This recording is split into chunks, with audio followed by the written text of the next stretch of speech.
I say, I am an extremist. I'm extremely kind, I'm extremely loving, I'm extremely honest, I'm extremely just. What is wrong in being extremely kind, extremely merciful, extremely honest, extremely just? Quran says you should be extremely kind, extremely just, extremely honest. You can't be partly just. When it benefits you, you want to be just. When it doesn't benefit you, you don't want to be just. This is not correct. So Islam believes in being extremely kind, extremely just, extremely merciful, extremely loving, extremely honest.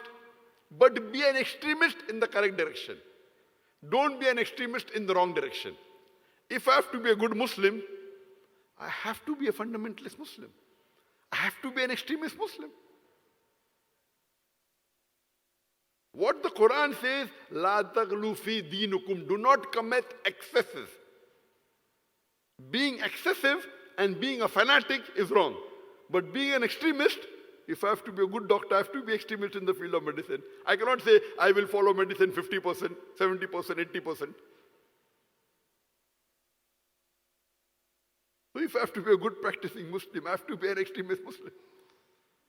So let us turn the tables over. You know, we Muslims are so defensive, apologetic. We are ashamed to call ourselves Muslims. Why? Turn the tables over.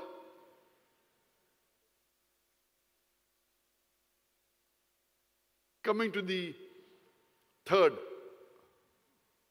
most common allegation, misconception that the non-Muslims have regarding Islam is that Muslims are terrorists. What is the meaning of the word terrorist? A terrorist, by definition, means a person who causes terror. And I used to give a definition in detail for which there was objection by the previous Home Secretary of UK, Theresa May,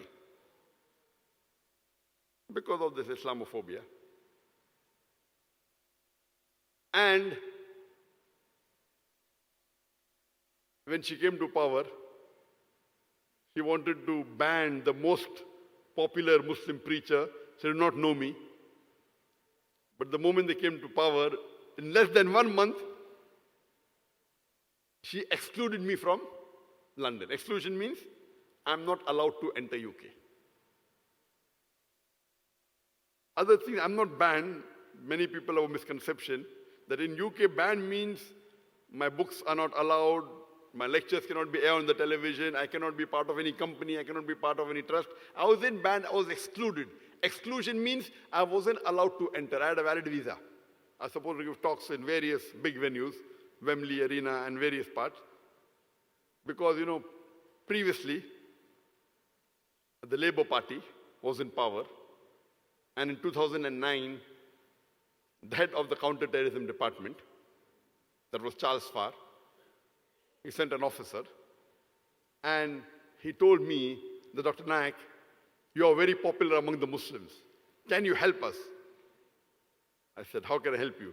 Can you help us to reach those Muslims who we cannot reach? So I told him, yes, I'm aware there's misconceptions about Islam in UK amongst the non-Muslims, in the government, in some of the Muslims in UK.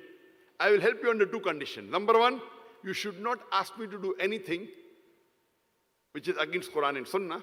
And number two, I don't want your money. They agreed. But within few months, the government changed.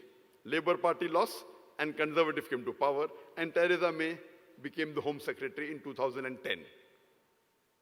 Moment she comes to power, she wants to ban me. The head of the counter-terrorism department says, how can you ban Dr. Zakir Naik? You know, he's a very good speaker, he explains. I have attended several lectures on counter-terrorism to various parts of the world. Even just last month, 2 weeks back, I addressed an Interpol in a European country. It's common, I go up on giving advice, and now she wants to ban me. So they could not get a speech of mine, they get a fabricated speech. That's to cut the story short. In the letter of exclusion, one of the main points is, my definition of terrorist. And I'll say what I said, and why I'll say I will tell you. I said that as far as a terrorist is concerned, a terrorist is a person who causes terror. When a robber sees a policeman, he's terrified. So for the robber, the policeman is a terrorist. In this context, every Muslim should be a terrorist to the antisocial element. Whenever a criminal sees a Muslim, he should be terrified. Whenever a rapist sees a Muslim, he should be terrified. Whenever a dacoit sees a Muslim, he should be terrified. Any antisocial element, whenever they look at a Muslim, they should be terrified. Every Muslim should be a terrorist to the antisocial element. And I went on to further say, I'm aware that terrorist commonly means to terrorize a common human being. In this context, no Muslim should ever terrorize any innocent person, any common human being. He should selectively terrorize the antisocial element. As far as the others are concerned, it is the duty of the Muslim to spread peace. Based on this, they picked up my verse out of, Dr. Zakir Naik says every Muslim is a terrorist. Every Muslim should be a terrorist. And they excluded me. And in the letter, she gave the full context. Full context. And my lawyer said 99.9% will win. So we did a case. I was one of the first Muslims who did a case against the government, a Muslim speaker, right up to the Supreme Court, the International Court. We won the first round. But you know, in politics, the government has control even over the judiciary. So when we went to the higher court, in the Court of Appeal, the judge said, we are not going to look into the merits why she banned. She's the Home Secretary, she's the Home Minister. She has the prerogative to ban who she wants. Exclude who she wants.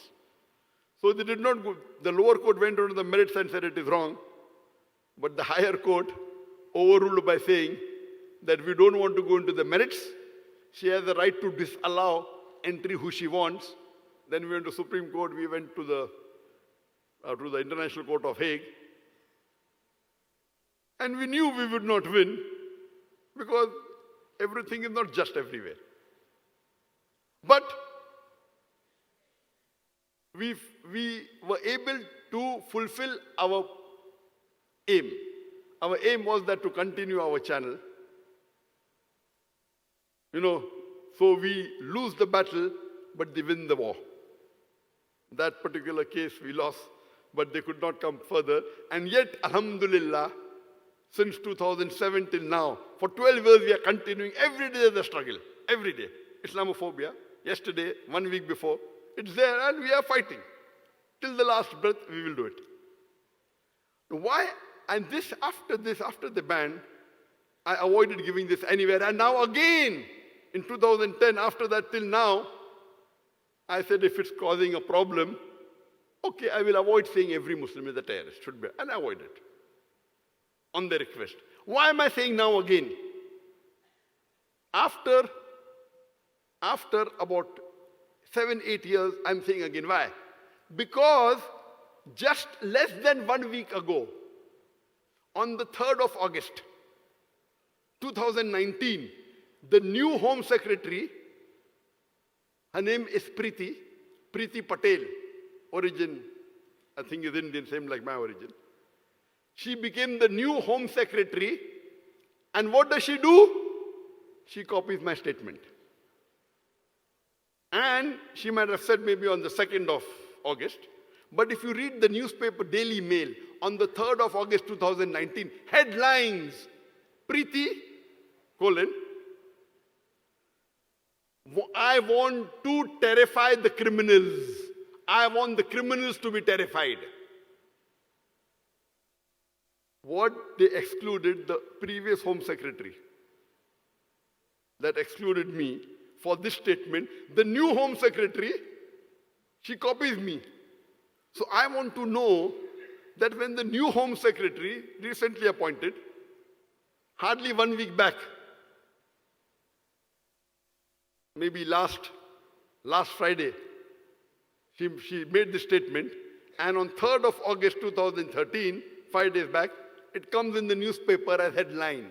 Priti Patel, the newly appointed Home Secretary, I want the criminals to be terrified. And then the press says, this is zero tolerance. Zero tolerance. When Home Secretary, non-Muslim of UK says this, it is zero tolerance. When Zakir Naik, a Muslim Dai, says, they say he's promoting terrorism. Double standards.